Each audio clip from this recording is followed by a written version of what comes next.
Greetings, YouTube. Today I'm going to be talking about Chronicle, which is a film that came out in 2012, so this will be spoilers in this, but it's 3 years ago. This is a film directed by Josh Trank. He went on to direct the Fantastic Four movie, I believe, which was not well received. And I had only seen a little bit about this. I had heard what it was, the basic premise of the film. Three high school classmates discover a source of power and what happens therein. But I didn't go too deeply into it. I watched the trailer and that's about it. And I kind of wanted to keep it in the background because I wanted to see it as cleanly as I could. And I gave my wife the chance that when I actually played the DVD, that I didn't tell her anything about it. I told her nothing. I put the DVD in, I hit play, and then she didn't have a clue what was about to happen. And she did figure it out because she had heard about the film, probably from the trailer or something similar, or maybe something I had said. So she did figure out what was going on, but at least she got that initial entry into it. Now, what I found fascinating about this is that everything about this screamed small film production. There's no score. It's pretty much ambient sounds that you could find in the settings themselves. There's no credits. There's no title. The film just starts. And that's it. It just starts with Andrew's life. And his decision, for whatever reason, there are reasons, to begin to film it. And the dynamic of the life that he has. He's living in a household where his father is an alcoholic, where both of them are trying to deal with the fact that his mother's dying. And the dynamic is not healthy. You get the very visceral impression that the mother was holding this group together. And now with her illness and eventual passing, the family is just going to collapse. He's retreating into some kind of strange depression and anxiety, and her husband has become this abusive alcoholic. It's just not healthy on any level. And if there's one person in the world you probably didn't want to give superpowers to, it was Andrew. But then you have the introduction of his cousin. And his cousin is everything that Andrew isn't. He's good looking, he's bright, he's a little self-important. He's convinced that maybe he knows a little bit more than he does, but he's not got enough self-awareness to realize that, yes, I do act like a self-important ass on occasion. And it's just handsome, able to move through different social groups in a way that Andrew can't. And then we have our last character, which is Steve. And Steve is the absolute quintessential poster boy of the popular kid. Good looking, personable. He's a politician in the making. He's on the sports team. He is just everything that you could want to be in high school. And I think that in the case of Matt and Steve, they both see beyond high school. Andrew can't see anything beyond today, because his life has been reduced to survival. And I can understand that. And having been in that position myself, I can see the patterns in that character, and they're very well done. And I also can see where this is going before it even starts. Even if this film had nothing to do with superpowers, even if it was just been these three characters in a real world, it would have been a bad end for Andrew, I think. Because he just doesn't have this support system to function in this world. And he was given some knocks that he may not recover from.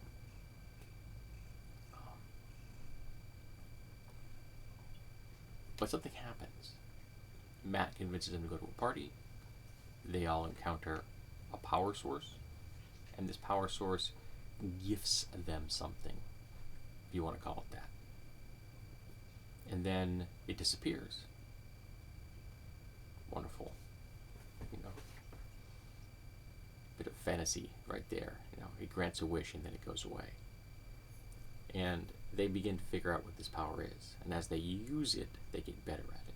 Matt makes the concept that it's about a muscle, that the more you use it, the more strength you gain, which makes perfect sense. And you get the impression, not the impression, but the direct effect that they're all connected. That not only is the pool of power they share collective, but they are connected through that pool of power. They can find each other even when there's no reason they can find each other. And when the character of Steve is killed by Andrew in a storm, though your question on how did he do it, but he wanted Steve to go away. Steve went away. The pool seems to go up. Now it's only divided by 2, and they're stronger. And there's this antagonism between the two, and it gets worse. The spiral goes out of control. And the fact that Andrew didn't actually kill his father, I think was quite interesting. So at the end of the film, the father's left alone with his alcoholism, with nothing. No wife, no son, no one to blame but himself. And don't get me wrong, he was a horrible, horrible parent. There was no excuse for the way he treated his son. None. Alcoholism is not an excuse. A dying wife is not an excuse. There is no excuse for treating your child poorly, ever. You don't get to have that kind of an excuse when you're a parent. It sucks, but it's the reality. You took on that responsibility. Do your job.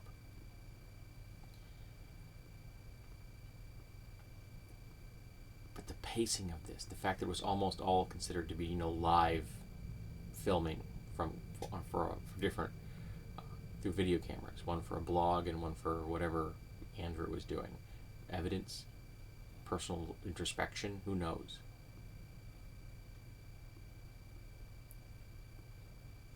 But it had this feeling, this texture of reality that I really liked. And then, of course, there were the powers themselves. Who doesn't want to be a telekinetic? Though I'll have to admit, flying was cool. It was not a power that I really have always thought was all that great. Sure, you can go from point A to point B, but you can't go all that fast if you want to keep breathing. So traveling across the world is going to be a hopscotch method. You travel for X number of hours, you have to rest, spend your time, and you do it again. You can't just zoom from one place to the other at a speed of a plane. You just can't do that. You're not going to be able to breathe. So it's a cool ability, but it isn't the end be all and end all. I've never understood why people always wanted to be able to fly. Give me teleportation any day. That is as far as an external ability, or just the ability to control other people's minds. That right there would make your life a whole lot easier. But it was great to see the power curve. It was great to see their initial joy in what they could do. It was great to see them stumble and that the consequences thereof. They establish rules. They break the rules. They try to impose the rules. So they were trying to create the structures for this to function. Now, there's a scene in a talent contest. Now, if Andrew had done that, had just stuck with that shtick, he could have been a millionaire, billionaire entertainer. He could have pulled off tricks that no one would have ever been able to figure out. Come on, man, tell me the secret. There is no secret. Andrew's actually magic. So he had the opportunity to really and truly find a new path out of where he was. And he let himself be consumed by his own anger. That lifeline wasn't grabbed. And it was a genius suggestion on the part of his two friends, the people that became his two friends, to use this ability, because he had a lot of control over it, where the other two didn't have as much of that delicate control, to become this stage magician, this it was really, really well done. Um, and the special effects in this were excellent. A lot of them were simple, and which was nice because you go, oh, that looks cool when you break it down. That's a really simple movement there. It's just that because you know the character has telekinesis, it looks cool. But in actuality, you move a door, things like that. You move an object. Those things are really simple to do. It's only when if they get near the end of the film and things get really big that you see how impressive this looks. And it does. They begin to take out parts of the city when they had this final battle. And the fact that Matt was actually able to stall his cousin while using as an act of deceit, while he tries to actually kill him, he realizes, I have to knock this guy unconscious, or I have to kill him to stop him. He hits him with a bus. It's beautifully done. And of course, he eventually is taken to the point where he has to kill him because there's no way to stop him. He's lost in that power cycle. He's completely thrown himself. I was reminded of the film Laser Blast, which is a film I don't have in my collection, and I realize I'm really going to have to get a copy of that. Because I think that this film, Chronicle, owes a lot to Laser Blast. I don't know if it was intentional or not, but I saw a lot of that in this film. Someone finding a piece of alien technology and what happens when they do so. Then again, Cowboys and Aliens has a lot to go to Laser Blast too in my book. So I really enjoyed Chronicle. I liked the pacing. I liked the fact that it just starts. I liked the fact that that everything seemed low key and a wonderful textual reality to it, even though it was dealing with the fantastical. It's one of the reasons I loved the movie Hancock so much, and why Hancock is still my favorite superhero movie. This Chronicle ranks up there, folks. It really does. This is an incredibly good film.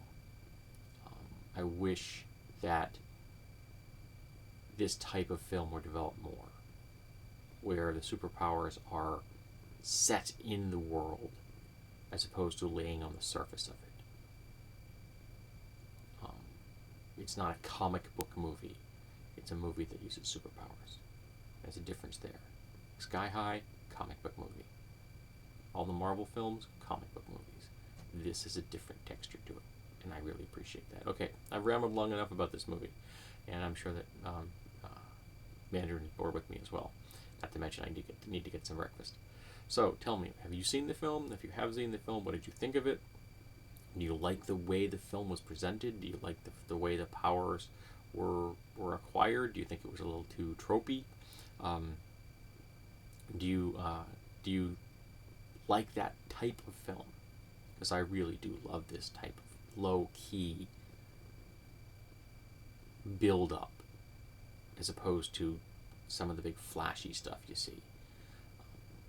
And because it was only these three people with the powers, you don't have to worry about, well, why doesn't Mr. Fantastic change the world, and why doesn't Tony Stark save the world, and why doesn't Thor fix this and that? You don't have to deal with that.